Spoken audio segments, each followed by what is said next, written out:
শুভ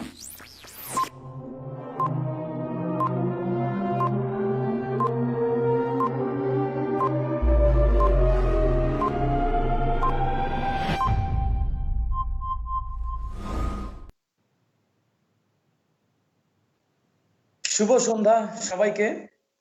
আশা রাখছি সবাই ভালো রয়েছেন। আপনারা যারা আমাদের সাথে থাকবেন এবং এই মুহূর্তে জয়েন করেছেন আজকের এই পর্বে, যেমন কথা ছিল আপনাদের সাথে, এই পর্বে আমার সাথে আজকে আমাদের এই লাইভ সেশনে থাকবেন জনপ্রিয় আবৃত্তি শিল্পী, দুই বাংলার পরিচিত মুখ, এবং তার ছুটে বেড়ানো আমাদেরকে প্রাণিত করে, তার উচ্চারণ আমাদেরকে প্রাণিত করে, সেই মানুষটা রয়েছে আজকে আমাদের সাথে। আমি এই পর্বে একদম প্রথমেই সেই মানুষটাকে ওয়েলকাম করতে চাইছি। অনেক শুভেচ্ছা ভাইয়া। আমাদের সাথে রয়েছেন মাসুম আজিজুল বাশার। ভাইয়া কেমন আছেন? খুব ভালো আছি, এবং খুব ভালো লাগছে এই বন্দি দশাতেও সবার সঙ্গে যে যোগাযোগটা হচ্ছে, তোমাদের সঙ্গে যোগাযোগ হচ্ছে, মানুষজনের সঙ্গে, আবৃত্তি প্রিয় মানুষজনের সঙ্গে যোগাযোগ হচ্ছে, সবার সঙ্গে দেখা হচ্ছে, বন্দি জীবনের খানিকটা বাতাস, অক্সিজেন পাচ্ছি। আচ্ছা, বেশ বেশ ভাইয়া। এই যে এখন তো লকডাউন, মানে পুরো পৃথিবী বন্ধ, এরকম একটা অবস্থা। প্রথম প্রশ্ন আপনার কাছে যেটা থাকবে, আমার মনে হয় যারা দেখছেন তাদেরও এরকম একটা প্রশ্ন থাকবে আপনার কাছেও। এই সময় আপনার সময় কেমন ভাবে কাটছে, কেমন আছেন সব মিলে? এক সময় এরকম মনে হতো যদি অবসর পাওয়া যেত, বা মানে কয়েকটা দিন ঘুমিয়ে কাটাতাম, বাসায় এক নগরে থাকতাম, কিন্তু আজ মনে হচ্ছে ওই যে নদীর এপার বসে ছাড়িয়া নিঃশ্বাস ওপারেতে সর্বসুখ, আমার বিশ্বাস ওরকম যে এই অবসরটা এখন আর ভালো লাগছে না, আসলে একটু বন্দি বন্দি লাগছে। সেই জায়গা থেকে মুক্তির জন্য প্রাণটা ছটফট করছে। এবং আমি একটা জিনিস খুব ফিল করছি, যেই চায়ের দোকানদারে এখানে যে চা খেতাম, সেই মানুষটি যে আমার জীবনে কতটুকু প্রয়োজন এখন সেটা বুঝতে পারি।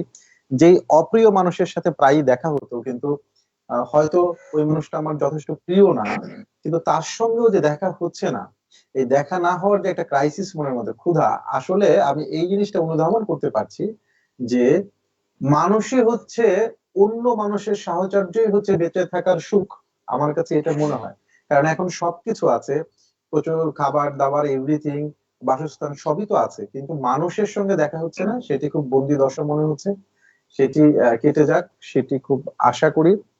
আর তোমরা হয়তো অনেকেই জানো যে প্রায় প্রতি মাসেই আমার খুব সৌভাগ্য হতো ভারতে আসবার। এবারও কয়েকটি অনুষ্ঠান ছিল, আসতে না পারার আমার তো মনেই হয় না দুটো দেশ, যে ওইখানে যেতে পারছি না। আর সেটি এক ধরনের কষ্ট। কষ্ট, অনেকগুলো প্রোগ্রাম পরপর ছিল, সেগুলো করা গেল না। এবং আমরা অনলাইনের কল্যাণে আমরা দুই ভিন্ন দেশের ভিন্ন মানুষ নই, আমরা বন্ধু হয়ে গেছি এত বেশি, না দেখলে ভালো লাগে না। তো কাছে যেতে না পারলে, ছবিতে দেখছি সেটা ঠিক আছে, কিন্তু আমার মনে হয় একটু হ্যান্ডশেক করলাম, একটু ছুলাম, এটা আমাদের বাঙালি মানুষের একটু আবেগ বেশি হতে পারে সেটির কারণে, কিন্তু সেই অনুভবটা করছি যে অপ্রিয় মানুষগুলো আমাদের জীবনে অপরিহার্য। এবং মানুষই আসলে মানুষের সাহচর্যই আসলে বেঁচে থাকার সৌন্দর্য। এবং আরেকটা জিনিস অনুধাবন করছি, সেটা হচ্ছে যে আমরা এত বেশি আলোচনার সাথে সমালোচনা করি মানুষকে, আমরা জীবন থেকে এত বেশি কম্প্রোমাইজ, এত এডিটেড জীবন যাপন করছি, এখন এসে মনে হচ্ছে যে আমাদের এখনকার জীবনটা বোনাস জীবন। সুতরাং কে কি বললো না বললো, অন্যের ক্ষতি হচ্ছে না, এরকম যে কোনো কাজই আমরা যেগুলো দমন করছি, যেগুলো করা উচিত বা করলে ভালো লাগবে আমার, আমাকে ভালোবাসি আমি, সেই কাজগুলো করছি না, আমার মনে হয় সেগুলো করা উচিত। কারণ আমাদের জীবন খুবই ক্ষণস্থায়ী, এটা খুব অনুধাবন করছি। ঠিক ভাইয়া, একদম তাই। আমরা যারা একটু এদিক থেকে ওদিক ছুটে বেড়াই, তাদের কাছে এইটা এখন বন্দি দশার মতনই। আর আপনাকে তো আমরা বলি আর কি, মানে পায়ে চাকা লাগানো আর কি, মানে আপনি এখান থেকে ওখানে ঘুরে বেড়ান যেভাবে, আমরা অফুরন্ত এনার্জি উৎস বলি, মানে আমরা যারা আবৃত্তি করি, মঞ্চ বা চেষ্টা করি, আমরা এটা আপনাকে বলে থাকি, এবং সেক্ষেত্রে আপনার পরিস্থিতিটা একটু বেশি অস্বাভাবিক, আমাদের কাছে সেরকমই লাগে আর কি। ভাইয়া, আমাদের সাথে অনেকেই রয়েছে, একটু তাদের কথা বলবো, কারা কারা আমাদের এই মুহূর্তে আমাদের সাথে রয়েছে, একটু যারা দেখছেন তাদের কাছে অনুরোধ রয়েছে, যদি আপনারা কে থেকে দেখছেন এবং কোনো প্রশ্ন থাকলে আজকের আমাদের অতিথি আবৃত্তি শিল্পী মাসুম আজিজুল বাসার, আপনারা একটু কিছু জানার, তাকে জিজ্ঞেস করার থাকলে, যদি তার কাছ থেকে কোনো আবৃত্তি শুনতে চান, তাকে কোনো প্রশ্ন থাকে, কোনো বার্তা দিতে চান, আপনার প্রিয় আবৃত্তি শিল্পী হিসেবে তাকে যদি কোনো কথা বলতে চান, আপনারা প্লিজ লিখে ফেলবেন। সেই আপনার লেখা আমরা এখনই তার কাছে পাঠিয়ে দেবো এবং তার উত্তরও চাইবো। ভাইয়া অনেকেই দেখছে, তাদের কথা একটু একটু করে বলবো। একদম প্রথমে আবু খালিদ বিপ্লব ভাইয়া রয়েছে, শামীম আক্তার দেখছে, Nina Mumtaz is watching, Rafia Sultan is watching. ভাইয়া অনেকেই দেখছে, তাদের কথা আসবো, আবার তাদেরকে কথা বলবো। এক্ষেত্রে আপনার কাছে যে প্রশ্নটা আমি রাখবো, সেই প্রশ্নটা একটু অন্যভাবে করি, কিন্তু এই অন্যভাবে প্রশ্ন করার আগে একটা কবিতা দিয়ে, একটা আবৃত্তি দিয়ে আমাদের এই সেশনটা শুরু হবে ভাই আজকে। হ্যাঁ, আজকে আমি প্রথমেই শুরু করতে চাই আমাদের দেশের বর্তমান সময়ের অন্যতম প্রধান কবি, খুব আলোচিত হচ্ছেন 2 দিন যাবত ওনার একটি স্ট্যাটাসের কারণে। তো তার কবিতা দিয়েই শুরু করি। আমাদের দেশের অন্যতম প্রধান কবি কবি নির্মলেন্দু গুণের একটি কবিতা, কবিতার নাম মানুষ। আমি হয়তো মানুষ নই, মানুষগুলো অন্যরকম, হাঁটতে পারে, বসতে পারে, এ ঘর থেকে ও ঘরে যায়। মানুষগুলো অন্যরকম, সাপে কাটলে দৌড়ে পালায়। আমি হয়তো মানুষ নই, সারাটা দিন দাঁড়িয়ে থাকি, গাছের মতো দাঁড়িয়ে থাকি, সাপে কাটলে টের পাই না, সিনেমা দেখে গান গাই না। অনেক দিন অনেক দিন বরফ মাখা জল খাই না, কি করে তাও বেঁচে থাকছি, ছবি আঁকছি সকাল বেলা দুপুর বেলা, সারাটা দিন বেঁচেই আছি আমার মতো। অবাক লাগে। আমি হয়তো মানুষ নই, মানুষ হলে জুতো থাকতো, বাড়ি ঘর থাকতো, ঘরের নারী থাকতো, পেটে আমার শিশু থাকতো। আমি হয়তো মানুষ, মানুষ হলে আকাশ থেকে মানুষ থাকবে, নাক থাকবে, তোমার মতো চোখ থাকবে, ভালোবাসার কথা দিলে কথা রাখবে। মানুষ হলে উরুর মধ্যে দাগ থাকতো, চোখের মধ্যে অভিমানের রাগ থাকতো, বাবা থাকতো, বোন থাকতো, ভালোবাসার লোক থাকতো, হঠাৎ করে মরে যাবার ভয় থাকতো। আমি হয়তো মানুষ নই, মানুষ হলে তোমাকে ছাড়া সারাটা রাত বেঁচে থাকাটা আর হতো না। মানুষগুলো সাপে কাটলে দৌড়ে পালায়, অথচ আমি সাপ দেখলে এগিয়ে যাই, অবহেলায় মানুষ ভেবে ঝাঁপটে ধরি। আমি হয়তো মানুষ নই, মানুষগুলো অন্যরকম।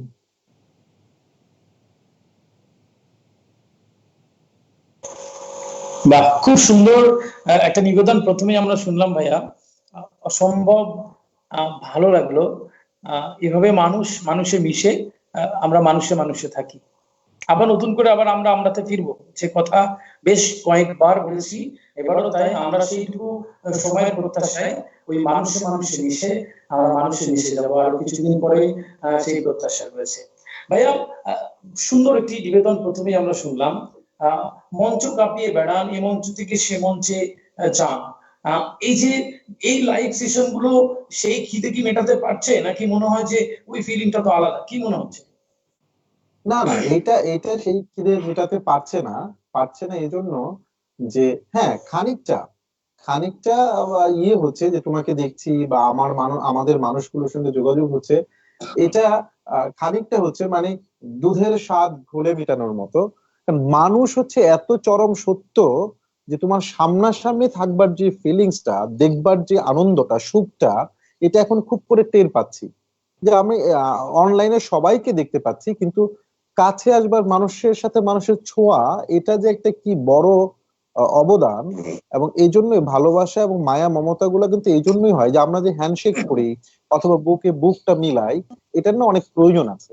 এটা এখন খুব অনুধাবন করতে পারি, কিন্তু মনে হচ্ছে না আগামী 2-3 বছর বুক মিলাতে পারবো বা হাত মিলাতে পারবো। দেখা হয়তো হবে, দূর থেকে কেমন আছো এটা বলতে হবে, হয়তো আমরা একসময় অভ্যস্ত হয়ে যাব। তবে একেবারেই যদি বন্দি থাকতাম, এই অনলাইনে যোগাযোগটা না হতো, তাহলে হয়তো আমাদের প্রায় মৃত্যুর কাছাকাছি আমরা থাকতাম। সেই জায়গা থেকে অনেকটা মেটাতে পারছে, পারছে না বললে ভুল হবে, মানে কিছুটা পারছে, কিন্তু ওই স্বাদটা হয় না আসলে, ওই স্বাদটা হয় না। একদম তাই।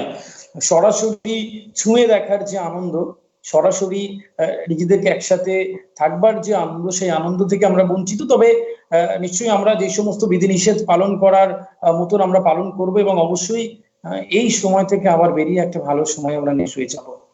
ভাইয়া, যে কথা প্রশ্ন রাখবো বলে ভেবেছিলাম প্রথমে, একটু আড্ডার চলে সেই প্রশ্নটা রাখি। নিশ্চয়ই নিশ্চয়ই। এখন ওই যে আমার একটি ছোট লেখার মতন করে প্রশ্নটা করি। ওই দিন একটা লেখা পোস্ট করেছিলাম এরকম: ভাঙা মিছিলের মতো এক একটি আমি, ভাঙা মিছিলের মতো এক একটি আমি, যতটুকু ভালোবেসেছি জেনে রেখো, ওইটুকু পৃথিবী সমান দামি। ভাইয়া, এই মুহূর্তে আপনার কাছে পৃথিবী সমান দামি কোন জিনিসটা? এই পর্যায়ে এসে জীবনে কি মনে হয়, এটা ছাড়া একদম বাঁচাই যায় না? ভালোবাসা। ভালোবাসা, ভালোবাসার মানুষগুলোর সঙ্গে কাটানো ভালো সময়, সেটাই আমার জীবনে মানে প্রাপ্তি বলে মনে হয়। আর বাকি সব এখন আর মানে এই এই পর্যায়ে, যেমন করোনা একটা জিনিস শিখালো আমাদের, মানে অনেক বেশি সঞ্চয় করলাম। আমার জীবনে যদি অনেক বেশি সঞ্চয় থাকতো, আমি অনেক ধনী মানুষ হতাম। কিন্তু আমি সবসময় বিজি থাকতাম, আমার এই জীবনের এই এই মানুষগুলো, বন্ধুদের সাথে পরিচয় না হতো, এই ভালোবাসবার মানুষগুলো না পেতাম। দেখো, তুমি আর আমি অনেক দূরে বসবাস করি, কিন্তু আমরা এই যে বন্ধুর মতো ফিলিংসটা, আমি আজকে অসুস্থ হলে তোমার একটু হলেও খারাপ লাগবে, বা তুমি অসুস্থ হলে আমার একটু হলেও খারাপ লাগবে। এই যে খারাপ লাগাটার মানেই হচ্ছে আমাদের মনের মধ্যে ভালোবাসা স্থাপিত হয়েছে। এটা তো অমূল্য, ওইটুকুই তো আমাদের বাঁচিয়ে রেখেছে। অর্থ তো আমাদেরকে বাঁচিয়ে রাখেনি, আমাদের স্ট্যাবলিশমেন্ট তো আমাদের বাঁচিয়ে রাখেনি। আজকে আমরা কিসের উপর নির্ভর করছি? আমরা তো এখন বসে বসে টাকা গুনছি না, অথবা আমি ক্যাশ মিলাচ্ছি না আমার ব্যাংক ব্যালেন্স কত আছে। আমি স্বস্তি পাচ্ছি আমার সাথে ভালোবাসার মানুষগুলোর দেখা হচ্ছে না, সেটা আমাকে কষ্ট দিচ্ছে। আবার আমি একই রকম ভাবে সুখ পাচ্ছি অনলাইনে যখন তোমাদের সাথে দেখা হচ্ছে। যদি এমন হতো যে এইটি প্রধান না হতো, তাহলে তো আমি অনেক লক্ষ লক্ষ টাকার ছবি দেখতাম প্রতিদিন, তাহলে ওটা আমাকে সুখ দিত। সেটা তো সুখ দিচ্ছে না, মানুষই আসলে আমাকে সুখ দিচ্ছে, এবং সেই ভালোবাসবার মানুষগুলো। এবং আরো অবাক কাণ্ড হচ্ছে, ভালোবাসি না মানুষগুলো এরকমও আছে যারা আমাকে দেখতে পারে না, অথবা আমি দেখতে পারি না। ওই মানুষগুলোর সাথে দেখা হচ্ছে না, সেটাও খারাপ লাগছে। একটা অদ্ভুত বিষয়। এর মানে হচ্ছে মানুষকেই আসলে ভালোবাসার মধ্যেই জীবন। ঠিক, একদম তাই। বেশ, এই পৃথিবী সমান ভালোবাসা থাকুক প্রিয় মানুষগুলোর জন্য।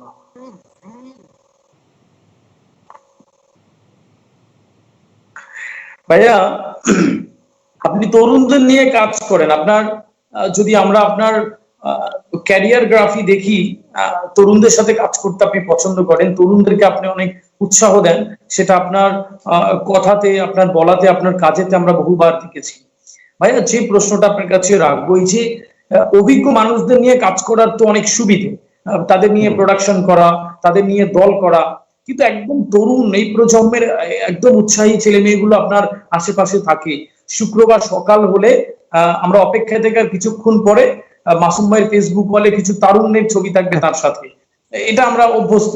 ভাইয়া, এই এই এই যে কাজটা আপনি কি ইচ্ছা করে করেন, নাকি ভালোবেসে, নাকি তারা আসে বলে করে, নাকি তাদের উৎসাহ দেওয়ার আপনার কি মানে, এই ব্যাপারটা যদি আমাদের একটু বলেন, তাদের সাথে কাজ করার কেন উৎসাহ? প্রশ্নটা সহজ, কিন্তু উত্তরটা খুব কঠিন। তারপরেও দিচ্ছি, ভালোবাসা থেকে নিশ্চয়ই করি, কিন্তু কখনো কখনো ভালোবাসাটা সৃষ্টি হয় কষ্ট থেকে। আমি নিজেকে তরুণই মনে করি, আমিও তরুণ, সেজন্য তরুণদের সাহচর্য তো আমি পেতেই চাই। আর তারুণ্য আমার কাছে সবসময় পূজনীয়, এবং তারুণ্যই আমি পছন্দ করি। আমি যখন অনেক বেশি তরুণ, তখন আমি যখন কাজ করতে গিয়েছি, কখনো কখনো কোথাও কোথাও আমার কষ্টের সঞ্চার হয়েছে, যে আমার মনে হয়েছে, ঠিক নাও হতে পারে, কিন্তু তখন মনে হয়েছে এই জায়গাগুলোতে আমি যদি একটু সুযোগ পেতাম, আমাকে কেউ যদি একটু সহযোগিতা করতো, তাহলে আমার অনেক সুখ হতো, আমার ভালো লাগতো। সেই না পাওয়া থেকে আমার একটি ভালোবাসার সৃষ্টি হয়েছে, যে আমি যদি কখনো কোনো একটি জায়গায় যেতে পারি, আমি অবশ্যই তরুণদের জন্য এই কাজটি করব। সেই বেদনা থেকে ভালোবাসা, এবং আমি চেষ্টা করি তরুণদের সাথে কাজ করবার জন্য। তরুণদের একটা সুবিধা হচ্ছে যে ওরা যখন কাজ করে একদম পূর্ণাঙ্গ ভালোবাসা থেকে করে, আবেগ থেকে করে। শিল্প কিন্তু দাঁড় হয় আবেগের উপর নির্ভর করে, যুক্তির উপর নির্ভর করে নয়। যেমন আমি বলতে পারি, পৃথিবীর সমস্ত ভালো শিল্পকর্মগুলো কিন্তু খুব কম বয়সেই সৃষ্টি হয়েছে। যেমন বিদ্রোহী কবিতা কাজী নজরুল ইসলাম লিখেছেন 22 বছর বয়সে, ওটা কিন্তু উনি 45 বছর বয়সে লিখেননি, অথবা 70 বছর বয়সে লিখেননি। রবীন্দ্রনাথেরও এরকম অনেক কবিতা আছে যেটা এই বয়সের সৃষ্টি। এই বয়সে আবেগ থেকে সঞ্চারিত, নিষ্পাপ মন থেকে যেই সঞ্চারিত আবেগগুলো আসে, সেটাই আসলে শিল্প। আমি মনে করি যে ওরা হচ্ছে কাদা মাটির মতো, ওদেরকে যদি একটু স্কোপ দেয়া যায়, ওদেরকে যদি একটু সুযোগ দেয়া যায়, ওরা যতটা ডেভোটেড ভাবে কাজ করে, হ্যাঁ, আমার কাজ করতে সুবিধা হবে। কিন্তু কি হবে, সবাই যদি আমরা এইভাবেই কাজ করতে থাকি, যারা অভিজ্ঞ তাদের নিয়ে কাজ করতে থাকি, তাহলে অভিজ্ঞ মানুষগুলো না একসময় যায় শেষ হবে। আলটিমেটলি আমাদের শিল্পটা দাঁড়াবে না। আমাদের শিল্প কিন্তু দাঁড়িয়ে থাকে তরুণদের কার্যক্রমের উপরেই। সুতরাং তরুণরা যদি মঞ্চ না পায়, তরুণরা যদি সুযোগ না পায়, তাহলে তারা শাণিত হবে কি করে? তারা তো শাণিত হবে না। এবং আমরা যত কাজই করতে গিয়েছি, যারা অনেক সিনিয়র, তারা কি করে, তারা হচ্ছে ম্যানেজমেন্টের কাজ করে, যে তুমি এটা করো এটা করো, কিন্তু শ্রম এবং ঘাম দিচ্ছে তরুণরা। সেই তরুণদের জায়গাটি থাকতে হবে। আমি মনে করি যে কোনো শিল্পেই যখন তরুণরা এগিয়ে আসে, তরুণদেরকে স্কোপ দেয়া হয়, তখন সেই শিল্পটি দাঁড়ায়। আমাদের আবৃত্তিতে যেটি হয়েছে, আমি আমি জানি না, কারো আঘাত লাগলে আমি খুবই দুঃখিত, আমি আমার অভিজ্ঞতা থেকেই বলছি। আমাদের এই পথটি খুব বন্ধুর পথ, আবৃত্তির পথটি। এখানে একটা তরুণ একটা অবস্থায় আসতে হলে দীর্ঘ সময় তার পরিক্রমা দিতে হয়। সেই পরিক্রমায় যেটি হয়, অধিকাংশ তরুণ হারিয়ে যায়। বিশেষ করে মেয়েরা, সে যখন এই দীর্ঘ পথ পাড়ি দিয়ে তৈরি হয়, তখন সে তার সাংসারিক এবং ব্যক্তিগত জীবনে প্রবেশ করবার কারণে একটা সময় এই শিল্প থেকে দূরে সরে যায়। ফলে কি হয়, আমাদের টোটাল শিল্পের জন্যই ক্ষতি হয়। আমি সেটা মনে করেছি, এবং আমি এখন খুব আশাবাদী। আমি যখন অনলাইন বেস কাজগুলো হচ্ছিল, সবসময় নতুন প্রযুক্তিকে ধারণ করে তরুণরা, তখন আমি দেখেছি অনেকেই অনেক সমালোচনা করেছেন। আজকে আমি ওপেনলি সবাইকে বলতে চাই যে এখন আপনি দেখুন, সবাই ফেসবুকে আছে। ফেসবুক যখন প্রথম আসলো, অনেকে আজে বাজে কথা বলেছে, আমি ফেসবুক ব্যবহার করি না, ফেসবুক আমার কাছে ফেক মনে হয়, এরকম অসংখ্য কথা আমি শুনেছি। ইউটিউব যখন আসা শুরু হলো, তখন আমি অনেক আজে বাজে কথা শুনেছি। কিন্তু আজকে যারা বলেছেন, যারা বেঁচে আছেন, তাদের প্রত্যেকের ইউটিউব আমি দেখছি তো। কিন্তু তরুণরা যদি এইসব শুনে দমিত হতো, তাহলে এই জায়গায় আসতো না। আজকে কি হতো? আজকে আমি ইউটিউব নিয়ে অনেকের বাজে কথা বলতে শুনেছি। ও তো ইউটিউবের শিল্পী, ও তো ইউটিউব বেস শিল্পী। তাহলে তুমি যখন এটি বলেছো, আজকে তোমার স্থান তো সেই জায়গায় হলো। তাহলে তোমার কথা এবং কাজের মধ্যে ব্যাপক পার্থক্য, যেটা তরুণদের মাঝখানে থাকে না। তরুণদের ভিতরে যে আগুন থাকে, সেই আগুনকে শ্রদ্ধা করি, তাদের মধ্যে তেজটা থাকে, সেটাকে শ্রদ্ধা করি। এবং আমি মনে করি তাদেরকে একটু সুযোগ দেওয়া হলে তারা অনেক ভালো কাজ করবে। অনলাইনে এখন অনেক তরুণ আবৃত্তি শিল্পী অনেক প্রবীণ অভিজ্ঞ আবৃত্তি শিল্পীর চাইতে অনেক বেশি জনপ্রিয়তার দিক থেকে এগিয়ে গিয়েছে। এটা নিয়ে অনেক আলোচনা সমালোচনা করা যেতে পারে, মান কিরকম, এগুলো অন্য আলাপ।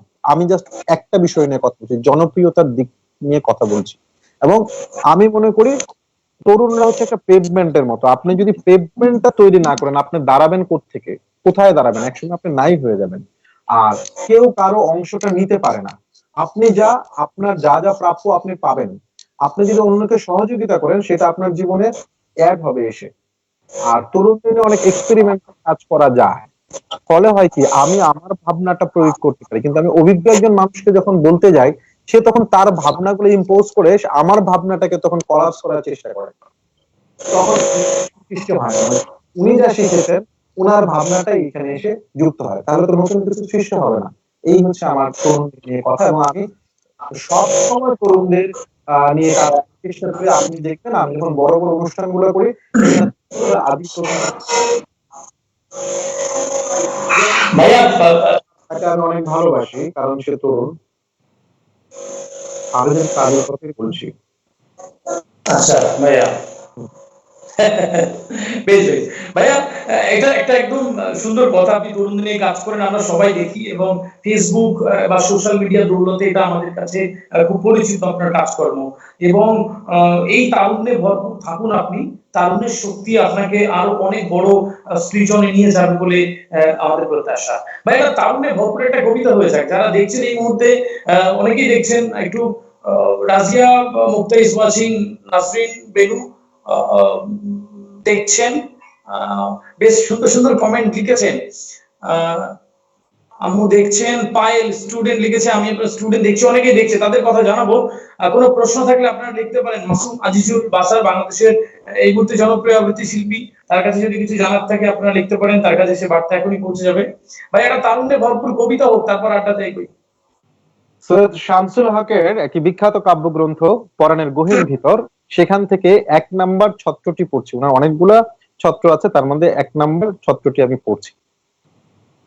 জামার ভিতর থাইকা জাদু মঞ্চে বাড়ায় ডাহুক, চুলের ভিতর থাইকা আকবর বাদশার মোহর, মানুষ বেকুব চুপ, সকলে দেখুক, কেমন মোসর দিয়া টেকা নিয়ে যায় বাজিকর, চোখের ভিতর থাইকা সোহাগের পাখি রে উড়াও, বুকের ভিতর থাইকা পীড়িতের পূর্ণিমা চাঁদ, নিজেই তাজ্জব তুমি, একদিকে যাইবার চাও আর অন্যদিকে জোরে দেয় কেউ টান, সে তোমার পাওনার এতটুকু পরোয়া করে না, খেলা যে দেখায় সে তার নিজের দেখানোর ইচ্ছায় দেখায়, ডাহুক উড়াইয়া দিয়া তারপর আবার হ্যাঁ, ধরে না, কি হচ্ছে? সোনার মুহূর্তার পরা থাকে পথের ধুলায়,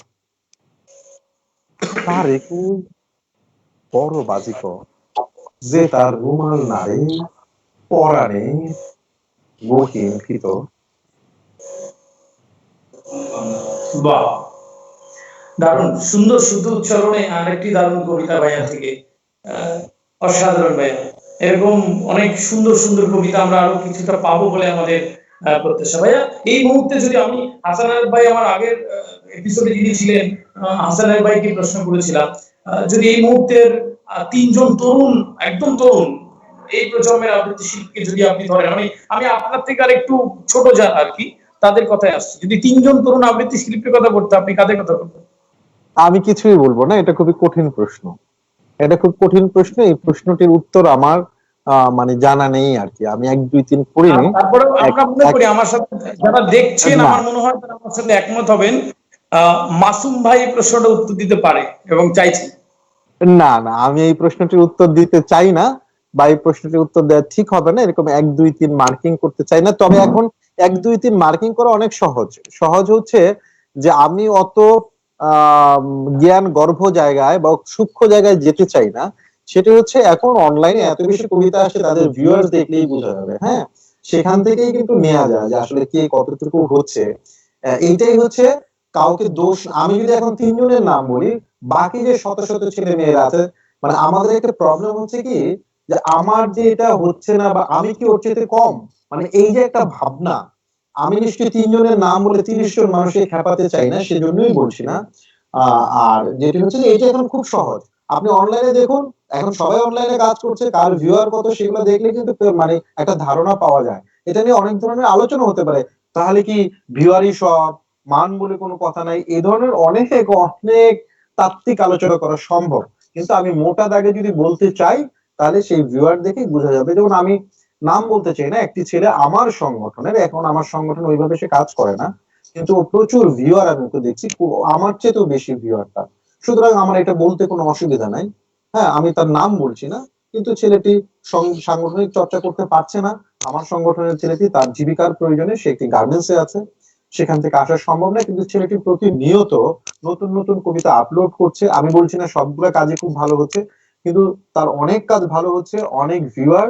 আমি বলছি তো যে সে অনেক অনেক আমার চেয়ে অনেক বেশি ভিউয়ার নিয়ে বসে আছে, সুতরাং সেটি বলতে অসুবিধা নাই। কিন্তু আমি নামটি মেনশন করতে চাচ্ছি না। এবং আমরা ধরেই নিচ্ছি যে আবৃত্তি শিল্পে আমরা এই কয়েকজন আছি, এরপর আর কেউ নাই। আসলে চোখ কান না খোলা রাখতে হবে। এখন আর ওই সীমিত জায়গার মধ্যে আমরা নাই।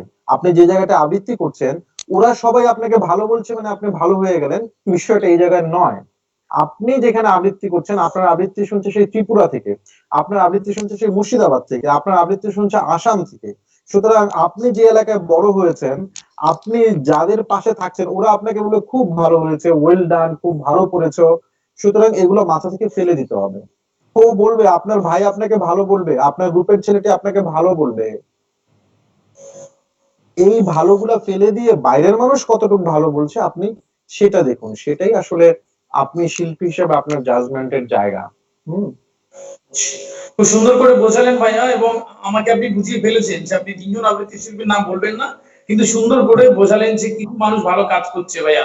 ঠিক আমার সাথে যারা দর্শকরা দেখছেন তারাও মনে হয় বুঝেই গেছেন, কিন্তু এই প্রশ্নটার উত্তর মাসুম আজিজুল বাসার দেবেন বলে আমার বিশ্বাস। মাসুম আজিজুল বাসারের এই মুহূর্তে সবচেয়ে প্রিয় আবৃত্তি শিল্পীকে বাংলাদেশে? শিমুল মুস্তাফা, আমার গুরু। আচ্ছা, কেন? কেন গুরু বলেই কি? আমি আমার হচ্ছে আবৃত্তির প্রতি প্রেম জেগেছে যার মাধ্যমে এসে শিমুল মুস্তাফা। আমি শিমুল মুস্তাফা আবৃত্তি অনেকেই করেন, অসংখ্য মানুষ আবৃত্তি করেন। আবৃত্তি শিল্পীর সংখ্যা সম্ভবত শিল্পী সমাজে সবচেয়ে বেশি, বিশেষ করে এই করোনা অনেক নতুন নতুন আবৃত্তি শিল্পীদের জন্ম দিয়েছে।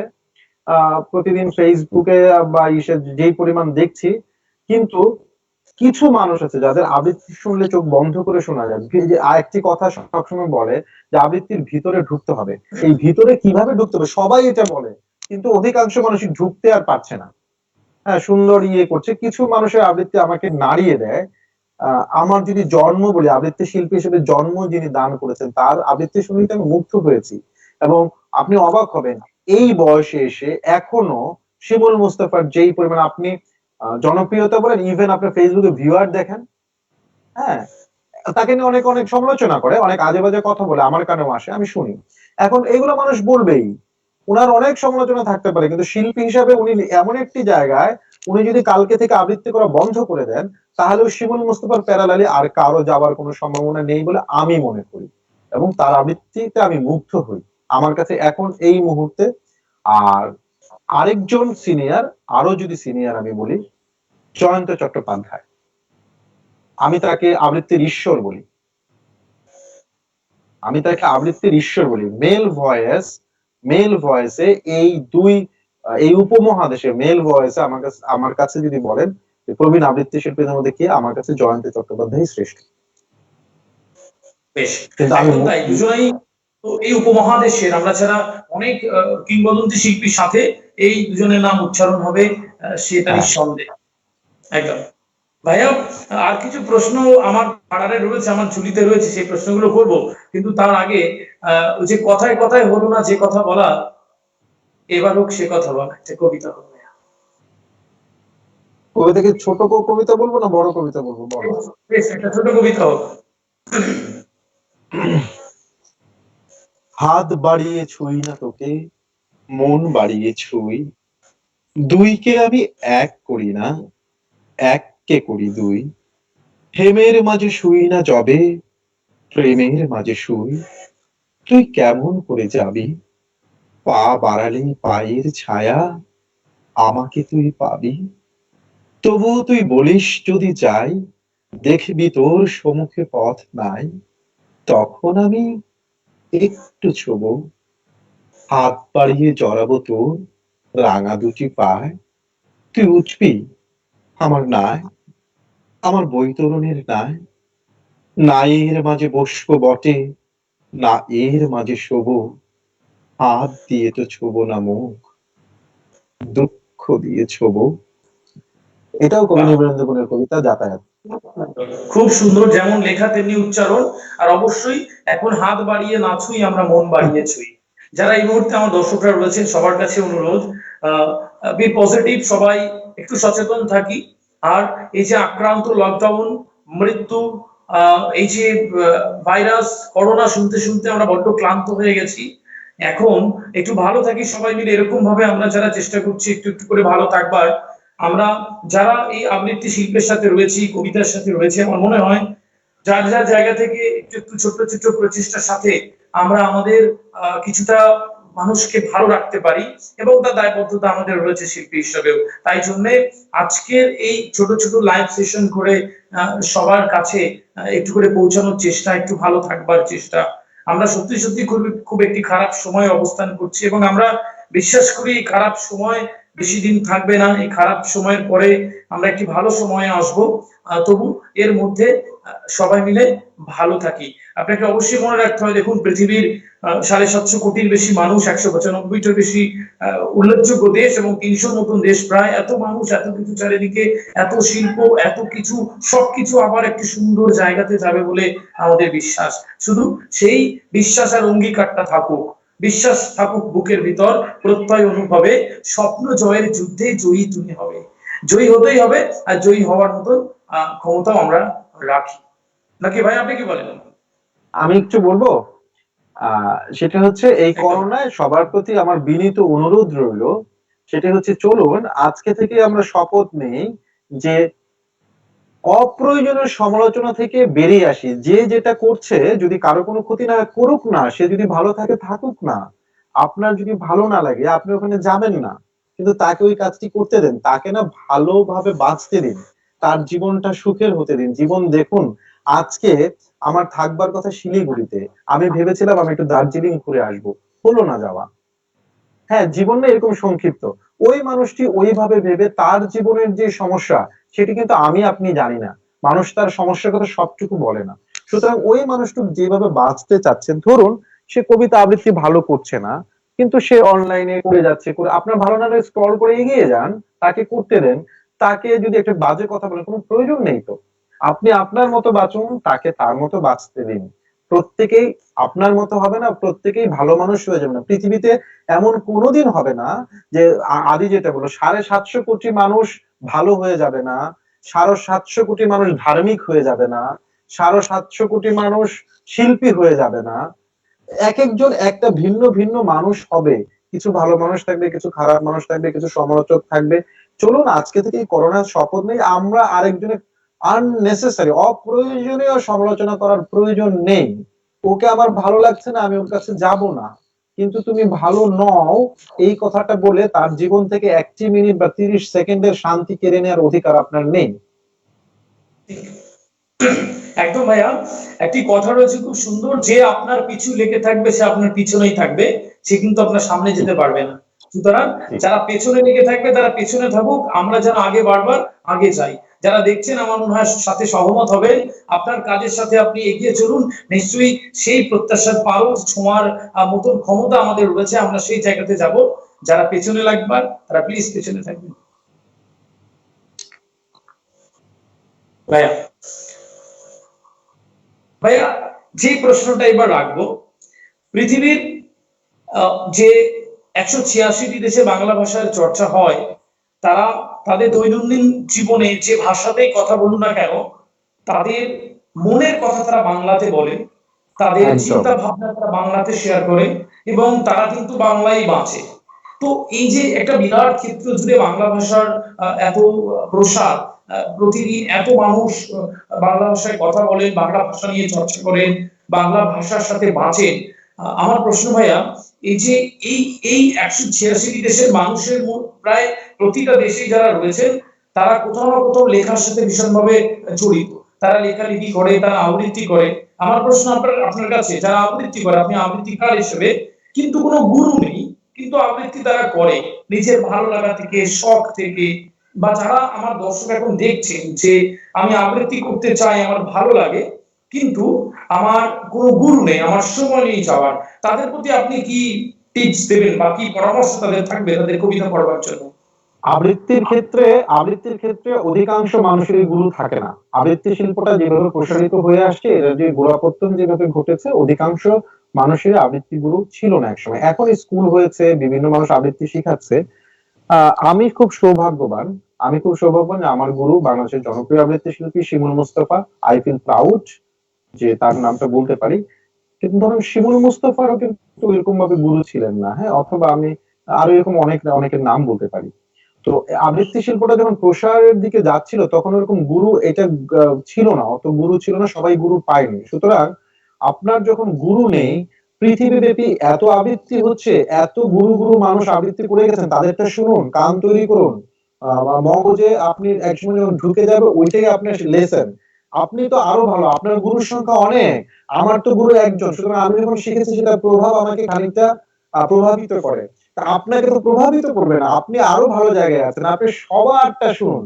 যেই কবিতাগুলো, যেই উচ্চারণগুলো, যেই আবৃত্তিগুলো আপনাকে ভালো লাগায়, আপনাকে কাঁদায়, আপনাকে হাসায়, ধরে নেবেন ওগুলোই আসলে শিল্প হয়েছে, আপনি ওগুলোই করেন।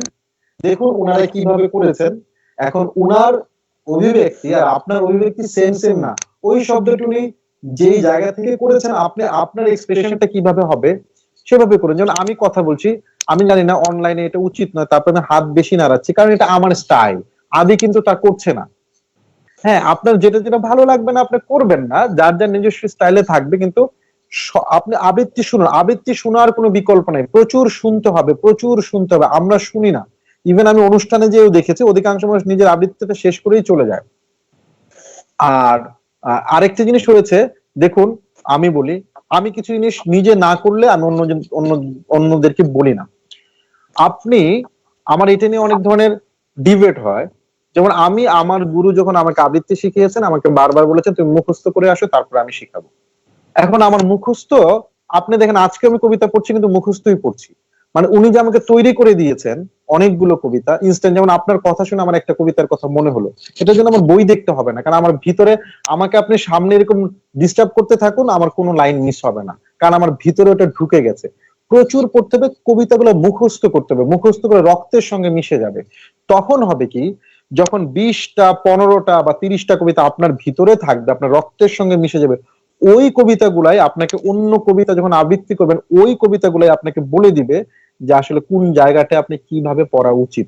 আমার কাছে ব্যক্তিগতভাবে মনে হয়েছে যে আমি কিছু কবিতা যে আমার ভিতরে ধারণ করেছি, যেটা মৃত্যুর আগের দিন পর্যন্ত আমার ভিতর থেকে যাবে না, এটা আমার গুরু যা দিয়ে দিয়েছেন, এটাই আমাকে এখন প্রতিনিয়ত শেখাচ্ছে। কিন্তু আপনি একটা বই নিয়ে এখানে মঞ্চে যে একটা কবিতা পড়লাম, এই জায়গা থেকে আমাদের আবৃত্তিকে বের করে নিয়ে আসতে হবে। পারফর্মিং, যদি মঞ্চে পারফরমেন্স দর্শকদের টানতে চান, আমাদের কি হয়েছে, আমি কবিতা পড়ছি, সামনে যারা আছে হয় আবৃত্তি কর্মী অথবা কোনো সংগঠনের সদস্য, এবং ও হাততালি দিচ্ছে। ওইটা আমাদের প্রাপ্তি নয়। আমাদের প্রাপ্তি যিনি এমনি শুধুমাত্র শ্রোতা হিসাবে এসে আবৃত্তিটা শুনে মুগ্ধ হলো, ও হচ্ছে আমাদের প্রাপ্তি। তো ওই মানুষটা যখন টিকিট কেটে ঢুকবে, ঢুকে যখন দেখবে যে আপনি একটা পাঞ্জাবি পরে একটা বই হাতে নিয়ে একটা রিডিং পড়ছেন, এইটার সাথে আপনি মুখস্থ পড়ছেন, সেটা অবশ্যই আপনাকে অনেক বেশি টানবে। এটা নিয়ে অনেকেই অনেক ভিন্ন ভিন্ন মতামত দিবেন, আমি জানি, অনেক আজে বাজে কথাও লিখতে পারেন। আমি আমার ব্যক্তিগত কথাটা বললাম। নতুনদের কাছে আমি বলবো, যাদের কোনো গুরু নাই, এটাই হচ্ছে, আপনি 15টা 20টা কবিতা আপনি ফলো করেন, কে কিভাবে পড়েছে, অনুকরণ করার দরকার নেই, অনুসরণ করেন যে কিভাবে সে পড়েছে, আপনি ভিতরে নিয়ে নেন। ওই ভিতরে যে 10টা বা 20টা কবিতা আপনি মগজে নিলেন, ওগুলাই আপনাকে পরবর্তী কবিতাগুলো পড়তে সহযোগিতা করবে। এটা ভিতরে নিয়ে নিতে হবে, একদম ভিতরে। আমি আমার একটা অভিজ্ঞতার কথা বলি।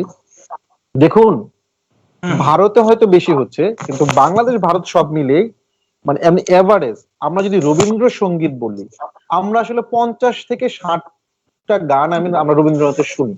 ওনার 2250 গান আছে, কিন্তু আমরা সবাই, আমার বাবা, আমার দাদা, আমি মিলে 50 থেকে 60টা গান শুনেছি আমরা, বড়জোর 70, এর চেয়ে বেশি কিন্তু শুনিনি।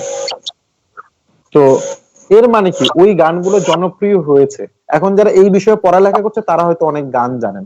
আমি যদি এখন আদিকে জিজ্ঞেস করি, বা আরো যারা যারা আছেন, যে কোন গান রবীন্দ্রনাথ একটা গানের নাম বলেন তো, আমি নিশ্চিত করে বলে দিব আপনি যে গানটা বলুন সেটা আমিও জানি, কারণ হচ্ছে ওই 50টার মধ্যে আপনি আছেন বা আমিও আছি। সুতরাং এই জায়গাগুলো থেকে একটু বের হইতে হবে আর কি। হ্যাঁ ভাইয়া, একদম সহজ কথা হচ্ছে যে যারা এই মুহূর্তে নতুন আবৃত্তি করতে চাইছেন গুরু ছাড়া, তারা মুখস্থ করুক, তাদের বোধকে কাজে লাগাক, এবং অবশ্যই সেটা খুব সহজাত ভঙ্গিতে মানুষের সামনে পরিবেশন করুক। এটাই আপনার কথা? হ্যাঁ, একদম তাই। বেশ ভাই, যারা দেখছেন তারা অনেক উপকৃত হবেন আমাদের আজকের এই লাইভ সেশনটাতে। যে প্রশ্নটা আমার আপনার কাছে এবার থাকবে, আবৃত্তি শিল্পীদের, আপনি কথায় কথায় বলেই ফেললেন, আবৃত্তি শিল্পীদের একটু বদনাম আছে। আমরা যারা এই পর্যায়ে রয়েছি, সবাই নয়, আমাদের মতন কিছু কিছু মানুষ রয়েছেন, আমরা কবিতা আবৃত্তি করার পর একেবারে মঞ্চ ছেড়ে চলে যাওয়ার একটা প্রবণতা থাকে আর কি। এটা আমার মনে হয় ওপার বাংলা এপার বাংলা দুই বাংলাতেই রয়েছে। মানে এই ক্ষেত্রে যারা দেখছেন বা যারা দেখবে পরে, আপনার কি মতামত এই বিষয়টা?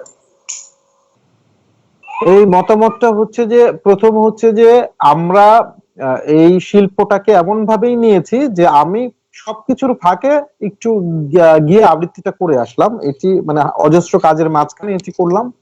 এটা হলো এক। আর দুই হচ্ছে, আমরা মনে করছি আবৃত্তি শিল্পীরা সামনে সবার প্রশংসা করছি মঞ্চে, কিন্তু ওই লোকটি যখন অনুষ্ঠান শেষে আধা ঘন্টা পরে যখন চা খেতে খেতে কথা বলছি, তখন কিন্তু ভিন্ন কথা বলছি। এবং তখন মনে হচ্ছে যে আবৃত্তি বিষয়টা উনি এত বুঝেন আর বাকিদের সবগুলাই মানে হচ্ছে না, কিচ্ছু হচ্ছে না। তো আমার কাছে মনে হয় যে যেই ছেলেটি বা মেয়েটি অনেক কম পাচ্ছে বলে আমি মনে করছি, এমন হতে পারে তার একটি অথবা দুইটি শব্দের ডেলিভারি আমার চেয়ে ভালো, তাহলে আমি এই একটি বা দুইটি শব্দ কিন্তু আমি নিতে পারি আমার ডেভেলপমেন্টের জন্য। এটা হলো এক। আর দুই হচ্ছে, আমি যারা চলে যাচ্ছেন আমি তাদেরকে দোষ দিব না। চলে যাচ্ছেন, আমরা কেন ওই যারা কবিতা পড়ে নেমে যাচ্ছেন, আমরা কেন ভাবছি যে ওরাই বসে আমাদেরটা শুনবে? ওরা শুনলে ভালো, শোনা উচিত। অবশ্যই কবিতা, তোমার কবিতাটা তুমি পড়লে অন্যজন শুনলো, তাহলে তোমারও ভদ্রতা বশত হলে ওখানে মানে শোনা উচিত। যদি নাই শুনলো, আমাদের দর্শক তৈরি করতে হবে। দর্শক তৈরি করতে হলে নতুন কিছু দিতে হবে। এবং আমি তো বললাম যে মঞ্চে এসে আমি যেমন গত 1 বছর যাবত আমি টিকেট শো করছি, আমার কথা হচ্ছে একটা মানুষ এসে, আপনি যখন কবিতাটা মুখস্থ করছেন, এর মানে কি আপনি শ্রম দিয়েছেন, ঘাম দিয়েছেন, আপনি দীর্ঘ সময় বাসায় বসে মুখস্থ করেছেন। আপনি যেটা শ্রম দিবেন, ঘাম দিবেন, সেটার আউটপুট অবশ্যই ভালো আসবে, অবশ্যই ভালো আসবে। সেই জায়গা থেকে যখন সাধারণ মানুষ কবিতা শোনা শুরু করবে, তখন আর এই ক্রাইসিসটা হবে না। এই ক্রাইসিস হবে না, আস্তে আস্তে আমরা এটা কাটিয়ে উঠছি। আর এটা আসলে আটকানোর কিছু নাই, মানে কেউ কেউ চলে যাচ্ছেন এটা বোঝা যায়। এবং আমি এমন কিছু মানুষ দেখেছি আবৃত্তি শিল্পীদের মধ্যে, আমি যেহেতু সংগঠক, এসেই প্রতিদিনই প্রতিবার প্রতি অনুষ্ঠানেই এসেই শুনছি যে তার একটা বিশেষ কাজ আছে, তাকে আগে দিয়ে দিতে হবে। আমি যখন দিয়ে দিলাম, ওই মানুষটিকে আমি অনুষ্ঠানের পরে আরো আধা ঘন্টা আড্ডা দিতে দেখেছি। আমি তো এটা সবাইকে বলতে পারি না, আমার গ্রুপের ছেলে মেয়েদের বলছি যে দেখো উনি বললো ওনার কাজ আছে, দেখো অনুষ্ঠান শেষ আধা ঘন্টা এখনো কিন্তু ওইখানে আছে। ফলে কি হচ্ছে, আমরাই তো হিপোক্রেসিটা করছি আমাদের সঙ্গে। মানে সবাই না দর্শক। বেশ ভাই, আমার মনে হয় যারা যারা শুনছেন, আমরা এই বিষয়টাতে একটু অবগত থাকবো যে মঞ্চে শোনাটাও একটা স্কিল, শোনাটাও একটা দক্ষতা, এবং শুনলে আরো বেশি ঋদ্ধ হওয়া যায়। এটা আমরা আমাদের প্রিয় যারা অগ্রজ মানুষ আছে তাদের থেকে আমাদের জানা, এবং নিশ্চয়ই আমরা আগামীতে থাকবো। ভাইয়া, আমি একদম সরাসরি একটা কবিতাতে যাই এবার, তারপরে আরো কিছু প্রশ্ন রয়েছে, আমার দর্শকদের থেকে কিছু প্রশ্ন রয়েছে, সেগুলো আপনার কাছে রাখবো। হ্যাঁ, আমি এবার ওপার বাংলার একটা মানে কবিতাই বলি। আমরা তো দুইবারই অচিন্ত্য কুমার সেনগুপ্তের একটি কবিতা বলি, যেটা পরিচিত, সবাই আম, আহ, জানেন এই কবিতাটা। আমি বেশ কয়েকবার শুনেছি ইন্ডিয়াতে, সেটা পড়ার চেষ্টা করি। লাইভ অনুষ্ঠানে একটু ভয় লাগে, স্মৃতি থেকে আটকে যায় কিনা। ছন্ন ছাড়া কবিতার নাম।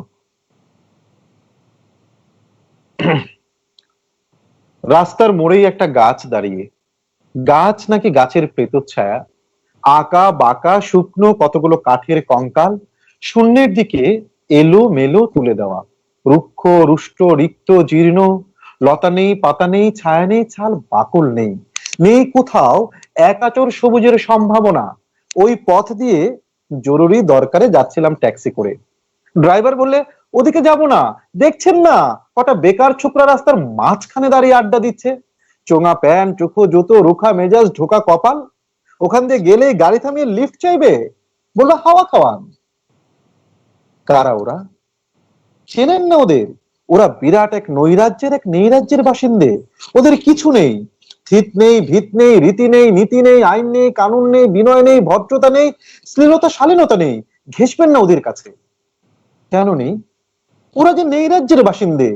ওদের জন্য কলেজে সিট নেই, অফিসে চাকরি নেই, কারখানায় কাজ নেই, ট্রামে বাসে জায়গা নেই, মেলায় খেলায় টিকিট নেই, হাসপাতালে বেড নেই, বাড়িতে ঘর নেই, অনুসরণ করার নেতা নেই, প্রেরণা জাগানো প্রেম নেই, ওদের জন্য সম্ভাষণে কারো দরদ নেই। ঘরে বাইরে উদাহরণ যা আছে তা সুধা হরণের ক্ষুধা ভরণের উদাহরণ। শুধু নিজের দিকে চুলটা না। এক ছিল মধ্যবিত্ত বাড়ির, এক চিলতে ফালতু একটু রব, তাও দিয়েছে লোপাট করে। তাই এখন পথে এসে দাঁড়িয়েছে সড়কের মাঝখানে।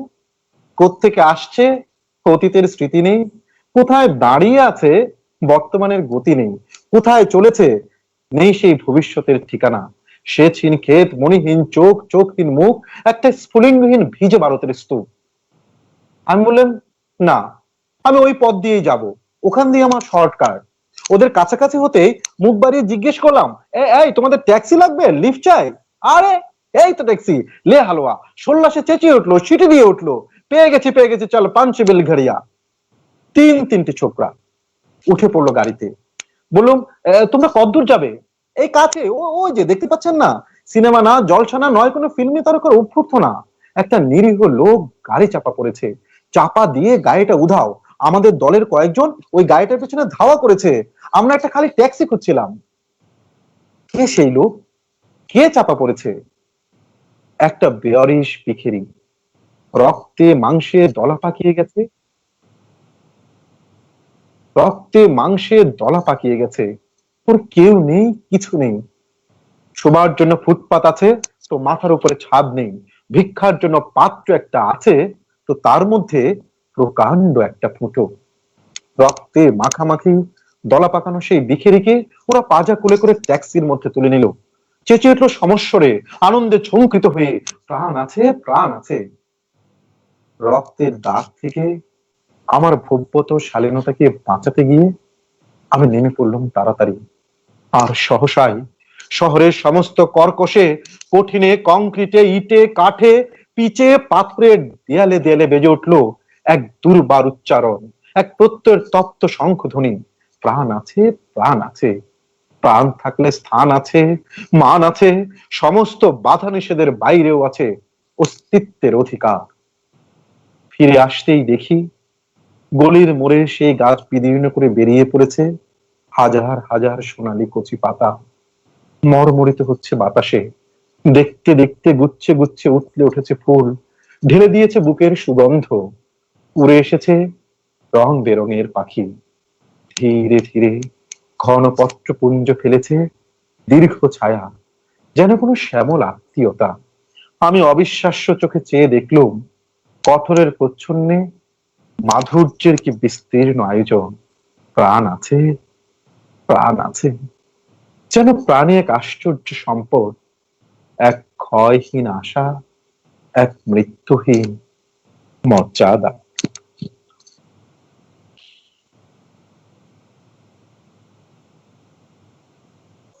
বাহ, অসাধারণ ভাইয়া, একদম কিচ্ছু নেই, মোহিত হয়ে শুনলাম, একটা পুরো গল্প শুনলাম কবিতার মধ্যে দিয়ে, ছবির মতন হয়ে যাচ্ছিল মাঝখানে। এই জন্যই আপনি এত প্রিয়, এই জন্যই বোধহয় আপনাকে এত ভালো লাগে, এবং অনেকেই দেখছেন। একটু একটু বলে রাখি, মিজানুর রহমান বাংলাদেশ থেকে লিখছেন, আপনাদের দুজনকে একসাথে দেখে খুবই ভালো লাগছে। এই অস্থিতিশীল অবস্থায় যেন এক পশলা আনন্দ। বেশ, অনেক ধন্যবাদ ভাইয়া, থাকবেন সাথে। শান্ত মজুমদার সিদ্ধার্থ লিখছে, স্যার বাবা কবিতাটা শোনাবেন। আসুম ভাইয়ের কাছে তার অনুরোধ, বাবা কবিতাটা শোনাবেন, তার বড় প্রিয় এই কবিতাটি। রাজিয়া মুক্তা লিখছে দারুণ। আর রাজিয়া মুক্তা অসাধারণ লিখেছে এই কবিতাটি। শান্তা মজুমদার সিদ্ধার্থ বা নাজমুল হাসান ভাই দেখছেন, নাজমুল হাসান ভাই লিখছেন, চলুক কবিতার আলাপন, শুভেচ্ছা দুজনকে। জহরুল ইসলাম লিখছে, শুনছি বাসার ভাই, খুব ভালো লাগছে। বেশ, অনেকেই, গোপান সাহা লিখছে, ভালোবাসা রইল। অনেকেই দেখছে আমাদের সাথে, অনেকেই রয়েছে, তাদের কথা শোনাবো। যারা কোনো কবিতার এরকম ভাবে যদি কোনো অনুরোধ থাকে, আপনারা সেই কবিতা আমাদের এই পেজে রাখবেন, সেই কবিতা প্রিয় আবৃত্তি শিল্পীর কাছে সেই অনুরোধ। গোপন সাহা দাদা আমেরিকা থেকে দেখছেন, দাদার প্রতি রইল, দাদা একটু সাবধানে থাকবেন। আমাদের আমেরিকায় যারা আবৃত্তি নিয়ে চর্চা করছে তার মধ্যে অন্যতম প্রধান মানুষ গোপন সাহা। দাদা আবৃত্তির সাথে সবসময় থাকেন। আচ্ছা, একজন আমাকে বাবা কবিতাটি পড়তে বলেছে। বাবা কবিতাটি অনেক বড়, তার কিছুটা অংশ আমি পড়ছি।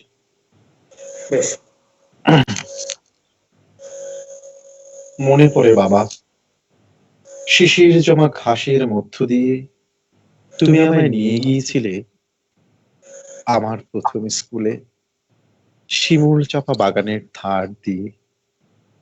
আর আমি স্কুল ব্যাগ কাঁধে নিয়ে চলেছিলাম তোমার পিছু পিছু, নিরিবিলি শান্ত ছেলের মতো। পথে আমি বায়না ধরেছিলাম হাওয়ায় মিঠাই খাবো বলে। তুমি মিতালি পাড়া নুরি কাকুর দোকান থেকে আমায় কিনে দিয়েছিলে পরম আদরে। মনে পড়ে বাবা।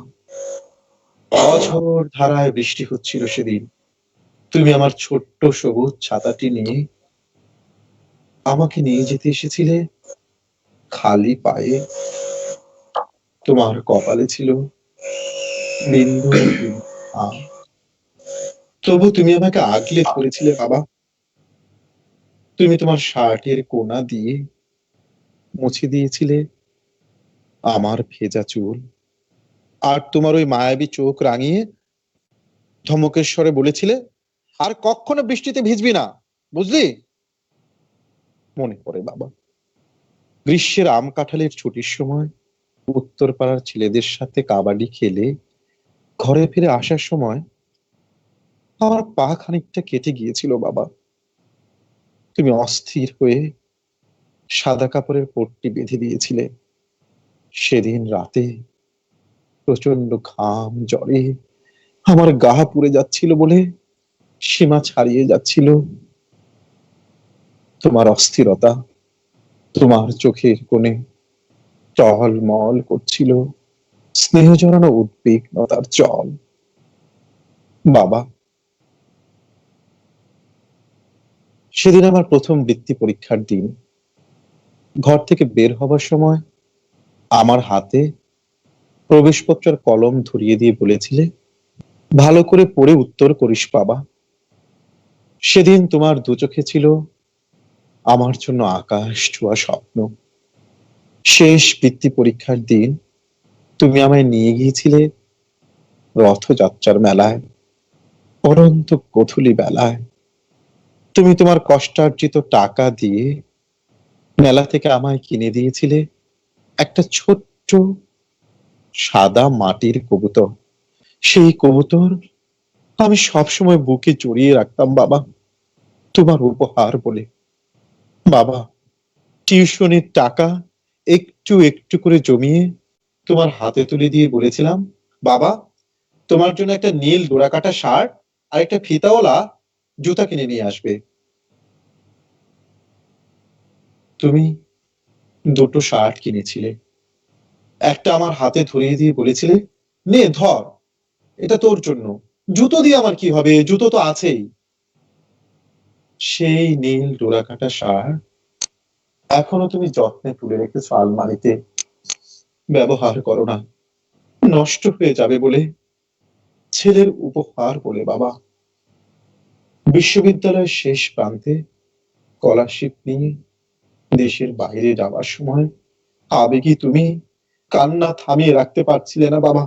আমাকে জড়িয়ে ধরে ভো ভো করে কেঁদে উঠেছিলে, বলেছিলে, ভালো থাকিস। মনে পড়ে বাবা।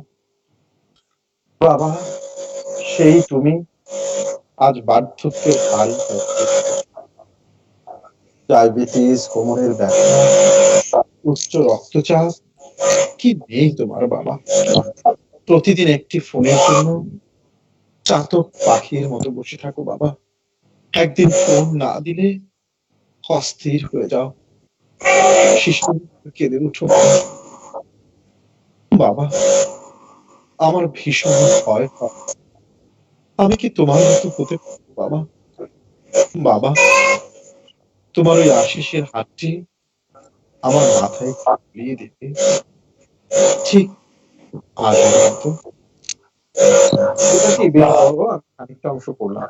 অসাধারণ ভাইয়া, অসাধারণ, কিছু বলার নেই। এসব কবিতা শুধু অনুভব করবার, আমার মনে হয় যদি কথা না বলে কবিতা শোনার মতন হতো তাহলে শুধু শুনেই যেতাম। শান্ত মজুমদার লিখেই ফেলেছে, চোখের কোণে জল চলে এলো। রাফিয়া সুলতানা লিখছে, বাবা কবিতার ফ্যান হয়ে গেলাম। তো অনেকেই এরকম লিখছে, অনেকেই রয়েছেন, তাদের কথা কথায় কথায় শোনাবো। ভাইয়া একটু অন্য প্রশ্নে যাই, আবার কিছুক্ষণ কবিতা শুনুন, আমরা একদম শেষের দিকে রয়েছে, একটু শেষের দিকে যাই। আবৃত্তি শিল্পী হিসেবে মাসুম আজিজুল বাসার তার নিজেকে 10-এ কত দেবে? 2। কেন?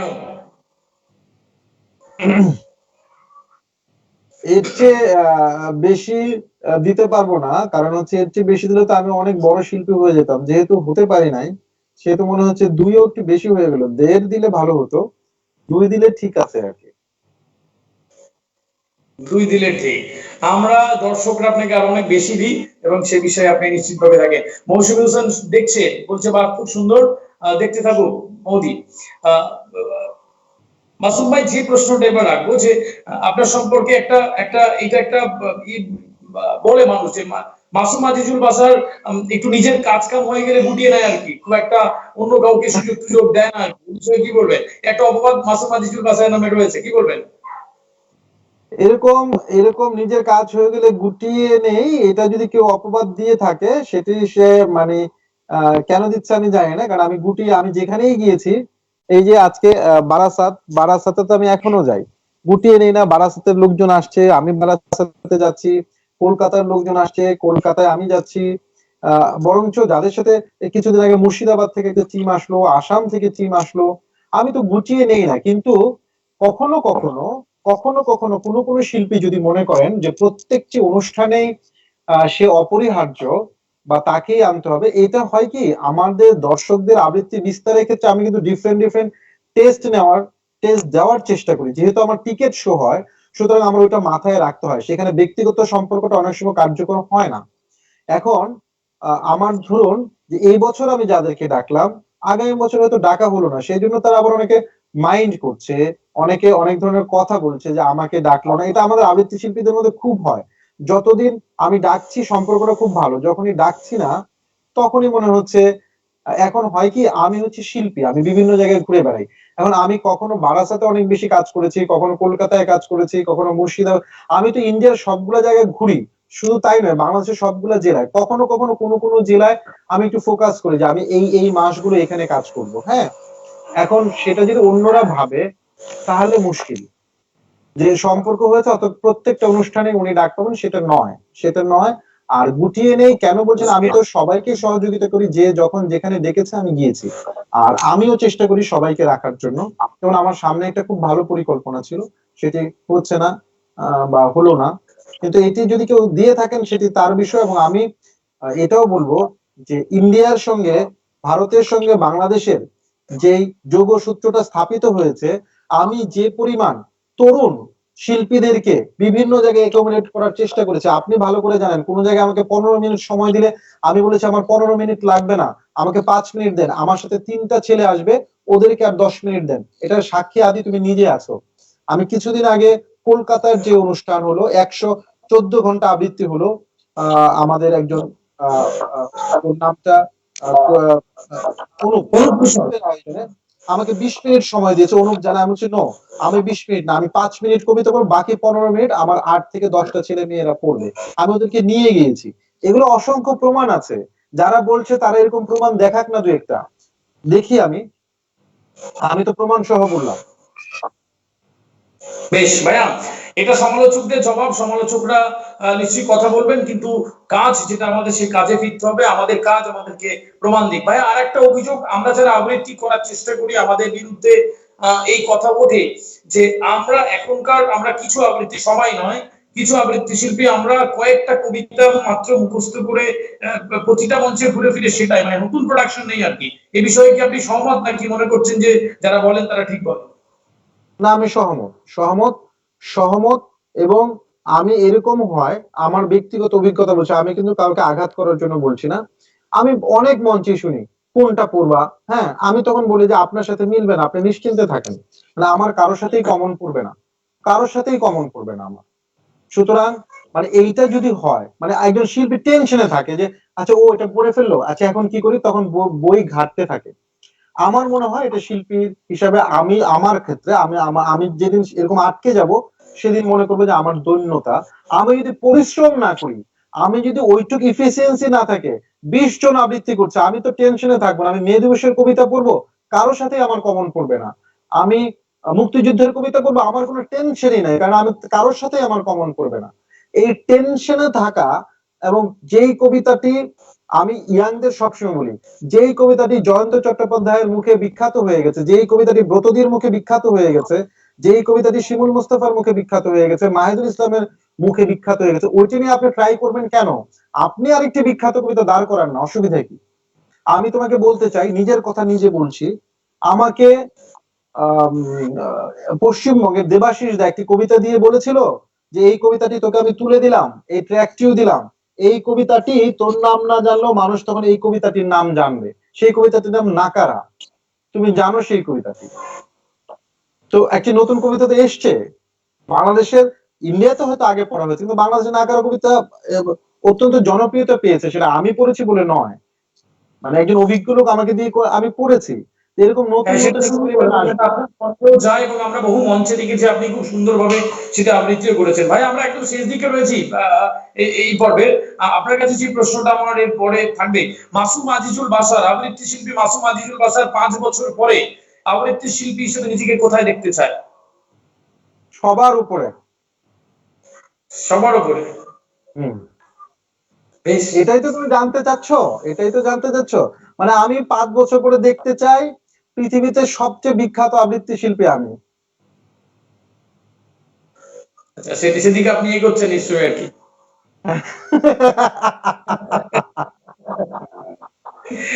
বেশ ভাইয়া, এটার ক্ষেত্রে আপনি কি মনে করেন যে কোয়ান্টিটি না কোয়ালিটি, মানে আমি খুব কম মঞ্চে আবৃত্তি করি সেটা অনেক সুন্দর আবৃত্তি, নাকি একটু বেশি মঞ্চ পেলে আবৃত্তি শিল্পের প্রসারটা ঘটে আর কি, এই বিষয়ে আপনার কি মত?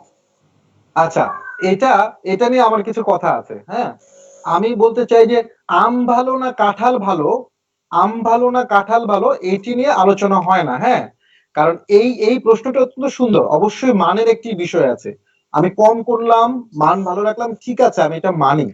কিন্তু যাদের মান নাই তারাও এখন বলা শুরু করেছে আমি এত করি না, কারণ হচ্ছে যে আমি মান নিয়ে করতে চাই। কিন্তু তাদেরকে ডাকেন আপনি, পরের দিন সে চলে আসবে।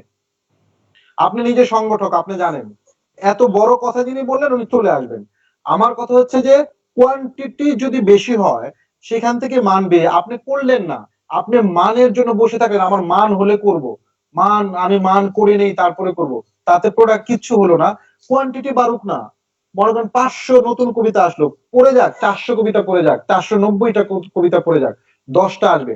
কোয়ান্টিটি যদি নাই বাড়ে তাহলে আপনার মান কিভাবে বাড়বে? আপনি আপনি ধরুন নতুন কবিতা চান, ঠিক, তাহলে কি কেউ না কেউ একদম তো তাই মঞ্চে ভাইয়া। নতুন একটি এবং কবিতা শুনতে নিশ্চয়ই হবে। এই মান এবং সংখ্যা,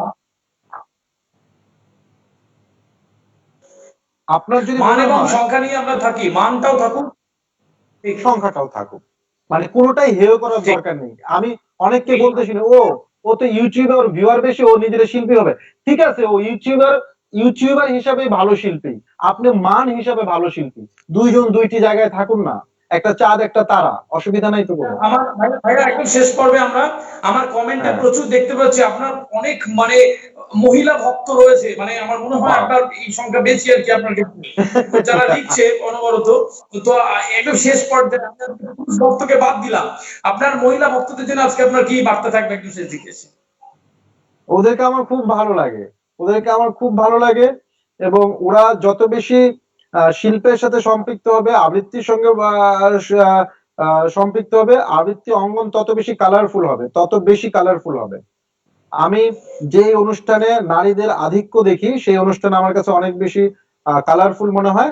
এবং আমার মানে সেটা দেখতে আমার খুব ভালো লাগে। অন্য কার কি লাগে যায় না, আমার খুব ভালো লাগে, আমি একদম তাদেরকে খুব ভাইয়া, পছন্দ করি। ভাইয়া একদম তাই। আপনার আপনার অনুষ্ঠানের আপনার মঞ্চে গিয়ে আমরা বহুবার দেখেছি সেরকম, এবং একদম শেষ পর্যায়ে আমি আমার দর্শকদের জানাতেই হচ্ছে, মাসুম আজিজুল বাসার একজন আবৃত্তি শিল্পী, তার হাত ধরে ওপার বাংলা থেকে প্রচুর নবীন প্রজন্মের ছেলেমেয়েরা এপার বাংলার মঞ্চে এসে তারা আবৃত্তি উপস্থাপন করেছে, টেলিভিশন চ্যানেলে গেছে, আমার সচক্ষে দেখা, আমি সেখানে থেকেওছি। আবার এখান থেকে প্রচুর আবৃত্তি শিল্পী বাংলাদেশে গেছে, মাসুম আজিজুল বাসারের মঞ্চে আবৃত্তি করে তারা বাংলাদেশে প্রসার পেয়েছে, এবং এরকম সংখ্যা কম নয়। এবং সেক্ষেত্রে আপনার এই উদারতা আমাদের কাছে উদাহরণ।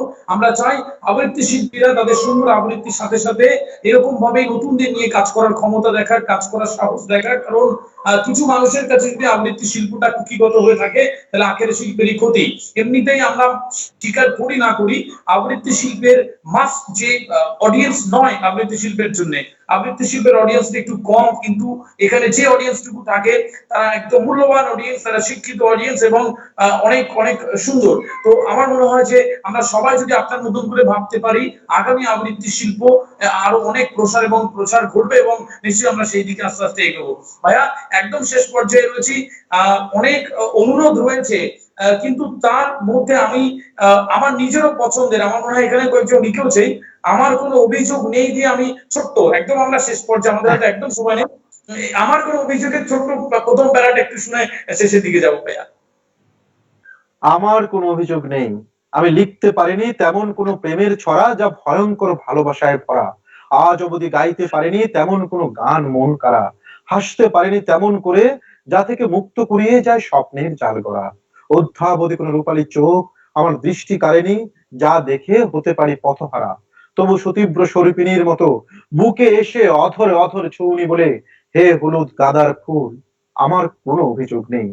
বাবা, আবল্য ইচ্ছে পূরণ করনি বলে, মা তোমার দুধের ঋণ শোধ করতে পারেনি বলে, বোন তুমি বাড়ি থেকে না বলে চলে গেছো বলে, বন্ধু তোমার কেটে দেয়া ঘড়িটা ফিরে পাইনি বলে, পাখি আমার কান্না শোনি বলে, নদী আমায় সহজ ভাবে চলতে শেখাওনি বলে, নারী আমার অক্ষমতায় ক্ষমা করনি বলে, আমার কোনো অভিযোগ নেই। ছোট করে বললাম। খুব সুন্দর ভাইয়া, অসম্ভব, একটা ঘন্টা কিভাবে কেটে গেল একদম বোঝাই গেল না। আর আপনার প্রতি আমাদের কোনো অভিযোগ নেই, আপনি শুধু এরকম ভাবে আমাদেরকে সুন্দর সুন্দর কবিতা উপহার দিন, দারুণ দারুণ মঞ্চ উপহার দেন। আপনার মঞ্চ আমাদের কাছে প্রেরণা, আপনার যেরকম সাইট, আপনার সাউন্ড লাইটের ব্যবহার, আপনার যেরকম চিন্তা ভাবনা থটস আমাদেরকে অনেক প্রাণিত করে। আপনার আবৃত্তি আমরা প্রাণিত হয়ে আমাদের ভালো সময় কাটে। আমার দর্শকদের উদ্দেশ্যে দুটো কথা বলে দেন এবার সবার জন্য, কি বলতে চান? লকডাউন, এই যে একটা আতঙ্ক পরিবেশ ছেড়ে তাদের কি বলবেন আজকের আমাদের এই শেষে? সবাইকে বলছি যে আপনারা একটু ধৈর্য ধরুন, কারণ হচ্ছে জীবনের চাইতে কোনো কিছুই অনেক বড় নয়। সবারই কষ্ট লাগছে। ভাবুন, পৃথিবীর যে বিখ্যাত নেতারা ছিলেন, বছরের পর বছর জেলে থেকেছেন মানুষের কল্যাণের জন্য। 28 বছর 25 বছর, আমাদের দেশে বঙ্গবন্ধু প্রায় 27-28 বছর জেলে থেকেছেন। সুতরাং তারা মানুষের জন্য এত করেছেন, আমরা নিজেদের জন্য এই কয়েকটা হ্যাঁ, ম্যান্ডেলা, হ্যাঁ, তো আমরা কি নিজেদের জন্য, ওনারা মানুষের জন্য করেছেন। আর নিজেদের জন্য একটা মাস, 20টা দিন, 25টা দিন আপনি বের হলে আপনার জীবন চলে গেল তো সবই শেষ। থাকুন না, 20টা দিন থাকুন, তাহলেই হয়ে যাবে। আর আজকে যারা আমার সমালোচনা করেছেন, বিভিন্ন সমালোচনা এবং প্রশ্ন করেছেন, তাদের সকলকেই ধন্যবাদ। আপনাদের এই সমালোচনাটাও আমাদেরকে জাগিয়ে রাখে। কেউ কখনো যদি সমালোচনাই না হয় তাহলে কাজ করে আনন্দ পাওয়া যায় না। প্রতিপক্ষ থাকতে হয় আসলে যে কোনো কাজে। ফুটবল খেলতে গেলে আরেকটা দল লাগে। সুতরাং যারা সমালোচনা করেছেন তাদের প্রতিও আমার কৃতজ্ঞতার শেষ নাই। আপনারা শত শত বছর বেঁচে থাকুন, তাতে শিল্পের সমৃদ্ধি ঘটবে। সবাইকে ধন্যবাদ। তবে ভাইয়া, সমালোচনার থেকেও ভালোর পাল্লা আপনার দিকে ভারী, বেশি বেশি প্রশংসা রয়েছে। আমার মনে হয় ওই ভালো টুকু নিয়ে আমরা এগিয়ে যাই। আমার ভাইয়া রয়েছে মিজানুর রহমান, বাংলাদেশ ঢাকা থেকে। তার আবদার ছিল আদি একটা কবিতা পড়ুক, কিন্তু আজকে একদম সময় নেই, তার আবদার আমরা পরবর্তীতে মেটাবো। কবিতা আছে 2 লাইন, সেটা পড়তে পারো। 4 লাইনের ওই কবিতাটা পড়ো, যেটা দিয়ে তুমি জীবন পাল্টে দিলা। হাতের মুঠোয় তোমার কথা, হাতের মুঠোয় তোমার কথা, চোখের তারায় তুমি, আমার স্বপ্ন ভেজা রূপনগরে তোমার নামে আজ রাত্রি এলো বুঝি।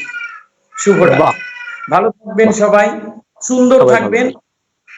আর অবশ্যই হট ক্যাপের সাথে থাকুন, এরকম ভাবে সুন্দর সময় আমরা উপহার দেওয়ার চেষ্টা করি। সাথে থাকবেন সবাই। আজকে এই পর্যন্ত, দেখা হবে আগামীকাল। আগামীকাল একটু জানিয়ে রাখি আপনাদের, আমার সাথে লাইভে থাকবেন আমেরিকা থেকে কবি রুদ্র শঙ্কর, থাকবেন সাথে, সেই প্রত্যাশাটুকু রয়েছে। মাসুম ভাই, আরো একবার অনেক ধন্যবাদ আমাদের সাথে থাকার জন্য, হট ক্যাপের সাথে থাকার জন্য। ভালো থাকবেন, সুন্দর থাকবেন, যত্নে থাকবেন। নমস্কার।